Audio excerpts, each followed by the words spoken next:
residential school here at Duck Lake. And I was no victim. I lost my culture. The only thing I didn't lose was my language. They couldn't pound that out of me.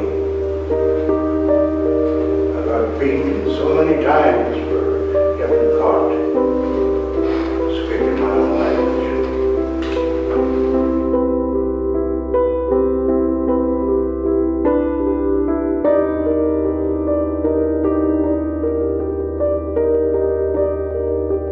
So think of it, if you experience trauma, your kids is going to experience trauma. They don't even have to be born yet.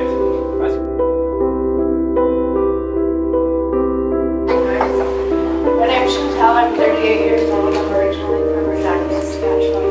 I'm in Saskatoon serving a 4.5-year federal sentence. I want to call my girlfriend. I didn't have friends. So, how come? I go right back to the beginning. I'm a product degree. So I'm born out of a crime and I was given up for adoption. So I knew all my life that I was given up for adoption. My first sexual experience was at the age of 4. And this becomes a way of life for me. By the age of 12, I found out how I came to be. And I felt dirty and I felt like I didn't belong. So I left home.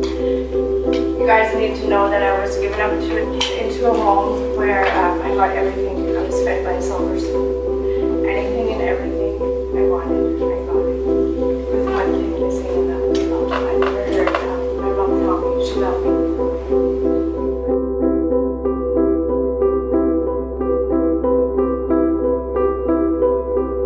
I mean, there are so many dimensions to poverty, and some of the poverty that exists in a society is very deep-rooted, and it's difficult to have easy answers to why the poverty actually exists.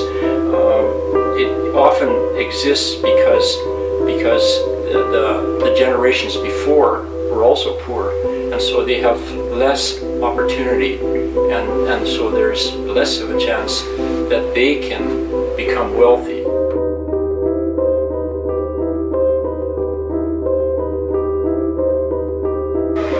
Their partner, whoever is addicted to drugs or alcohol, they just want to get away from that, so they go onto the streets to do that. But they don't have all the necessities that they need to survive there, so they have to go to places like homeless shelters and drop-in centers and things like that. So it's just a lot about the kinds of problems that are happening at home that make them want to get away from that.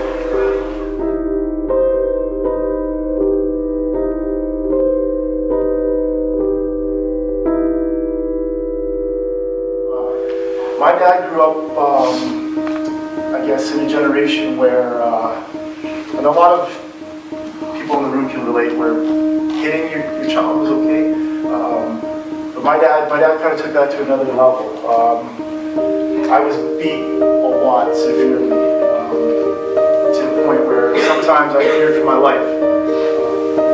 For me, abusive relationships were important. I come from a background of sexual abuse, physical abuse, mental abuse, spiritual abuse, emotional abuse. When somebody tells you all the time that you're worthless, you start to believe it, and you don't think anything else.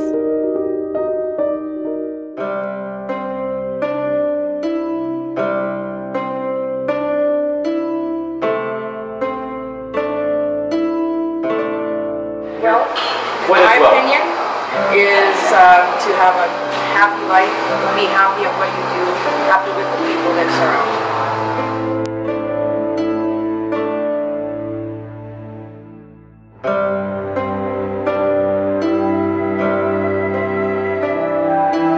Discrimination. Sometimes sure I have my tickets, whatever, but they don't want me because I'm black. Not black, but chocolate.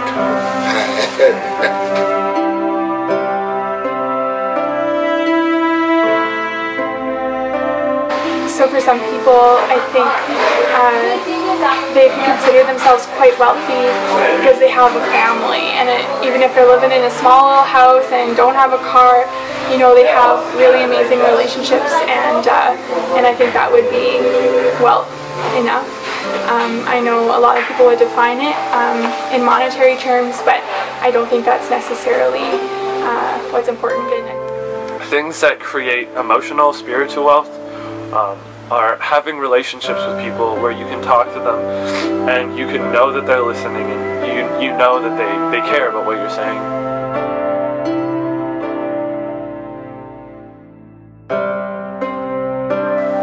Again, I think people who grow up in a middle class or upper class family have a much greater opportunity to become wealthy than those who come from a poorer background, because they have parents probably who can help them, and there's so many things. They get an education, and once you have an education, there's also a greater opportunity that you're going to be able to create wealth for yourself.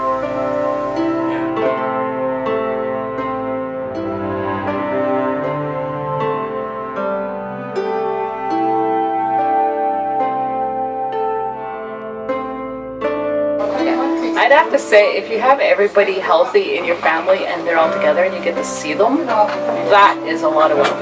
Yeah.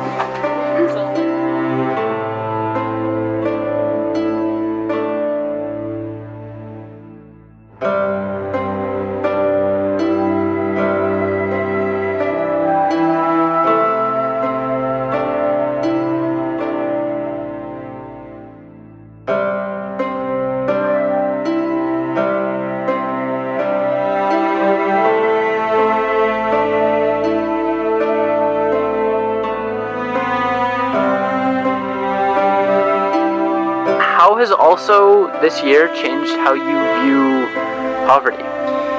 It gave me a more personal sense of poverty.